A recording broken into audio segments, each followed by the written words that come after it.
Now, look, I shouldn't even have to do a segment on this. I shouldn't even have to do a video on this. But update your resume is what I say. And if you don't know, I'm not gonna call you that. If you don't know, you need to know. Largely, the subject of race in this country and how we handle it and the concepts are completely manufactured.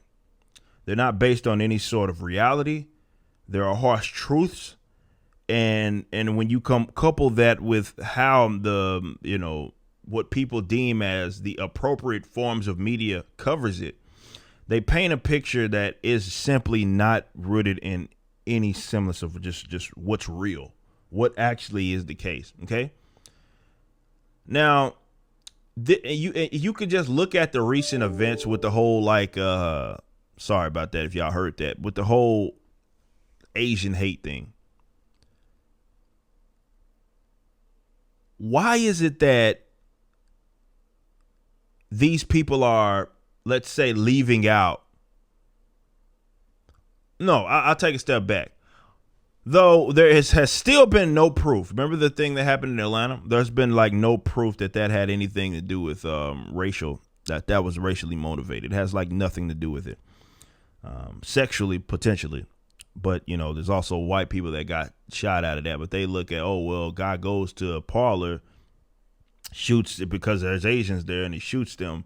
Therefore, he means that he's hating Asians. See, and I've never liked that, because it always assumes that if someone kills, particularly a white person, does something bad, or let's say there is a victim, then they're a victim because of their race, not that they just happen to be in that profession or something like that. God forbid that happens. But why you think they were so focused on that? And when you heard this Asian hate stuff, and some of these be it crimes, these violent crimes that have happened, right? Why do you think that you have rarely heard of the demographics that are generally being seen as the perpetrators, if you will, the guys using the acts of aggression? Why do you think that? Why do you think that they leave that? Because generally, if a white person does something, that's gonna be in the headline. White person hurts black person. How do they present it? When one of these Asian people unfortunately have some sort of violent crime against them? Asian person is attacked or something like that. They seem to want to leave out the person that is that may be doing it. Why do you think that? It's because, again, it's largely manufactured, and it comes with the harsh truth that maybe it's not simply white people that are attacking these folks. Now that make y'all really uncomfortable. That don't make me uncomfortable. I like talking about it. Hey, how can you actually solve the problem if you don't want to talk about it? That, man, there are some Asian folks, and a lot of the people that are perpetrating are not white. A lot of them are black. I mean, let's talk about it now. It may make you uncomfortable, but that ain't my problem. See, I'm trying to point out the fact that it's manufactured. A lot of it is. It is not just with this subject. I'm just using this as the latest example because that's what you're seeing coming to fruition. A lot of this stuff is manufactured, and a lot of y'all buy right into this.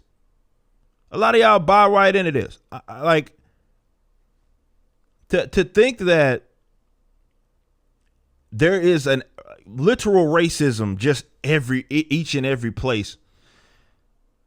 Something that if you just watch, if you will get on social media and you look at what the trending topics are, and you maybe listen to what the latest stuff that people in the mainstream are talking about it, you think that, I live in the South. I've lived in the South my entire life. You think there's a Klansman walking around the corner everywhere I go. Now, none of the data lines up with any of the narrative that they try to perpetuate. But it goes back to what we had been talking about before and what's been a leading topic on this here subject matter, and that is these guys they care about control. They don't give a damn about what's honest, right? But as a not just a consumer of a product or a consumer of like media or something like that, just as a human being in America, you are being played. And that sounds so cliche, but it's no a better way to put that. Almost the entire like concept of how we discuss race is completely manufactured. They talk y'all into getting hyped up about some stuff. It's not really there. You know, I say I say this all the time. If you're going to try to prove that there's some like, and there's racism that exists to the degree that y'all pretend that it does, no. Now you might want it to be and you need it to be for the sake of your narrative, but in reality, there's nothing that backs up what it is you're saying.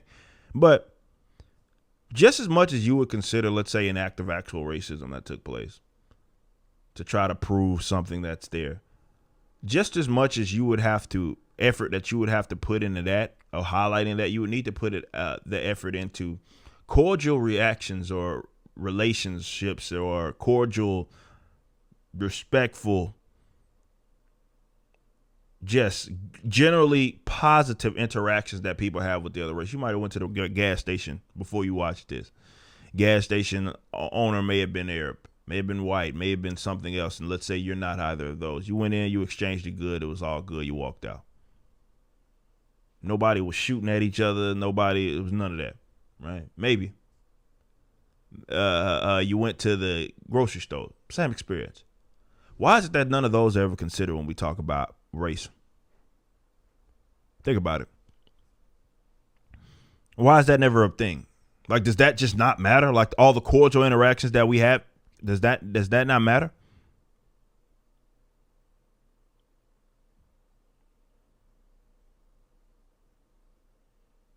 But does that not matter? Well, it would if you were trying to be honest, but nobody cares about that. They talk y'all into getting hyped up about some stuff that's not even there. And this is why the tensions continue to grow. Not because there's actual tension growing, it's because they're talking you into being into the tension, and you just fall for it.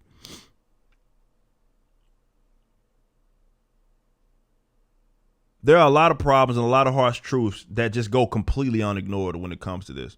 And I ain't even talking about like black homicide or something like that. That's part of it. But I'm talking about like just even like non-white racism, right? Like, oh man. Speaking of race, some of racism like I've experienced, again, has not been by way of white people.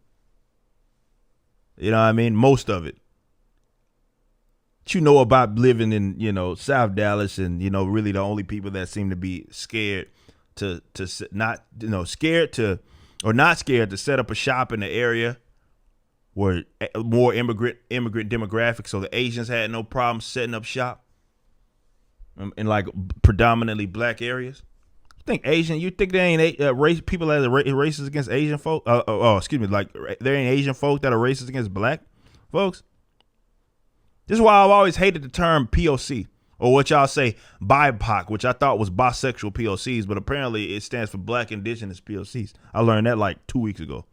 No lie.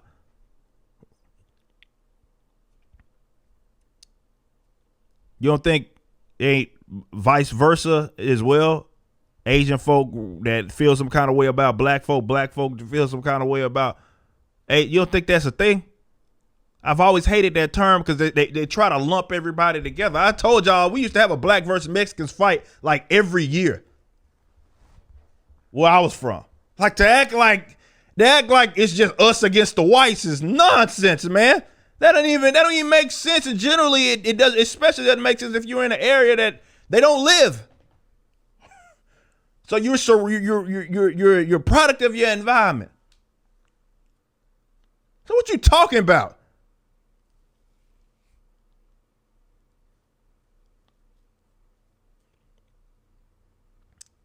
Those are all things that if we were going to address the subject of race, we'd have to consider all of those. They don't. They don't ever get it considered for the most part. Because it's manufactured. And pretty much everything that you guys view on race, or way that you guys view race, It's just you getting talked up by the elites that you claim to despise. You just watched a clip from my podcast, For Canon's Sake. Catch us live at 12 p.m. throughout the week over at youtube.com/YoungRipper59 and follow us over at odyssey.com/@YoungRipper59. If you want to watch the entire video cast after the show is over, just be sure to become a member on the YouTube channel. Of course, the full audio portion of the podcast is available for free on all major digital platforms, or just visit forcanonsake.com.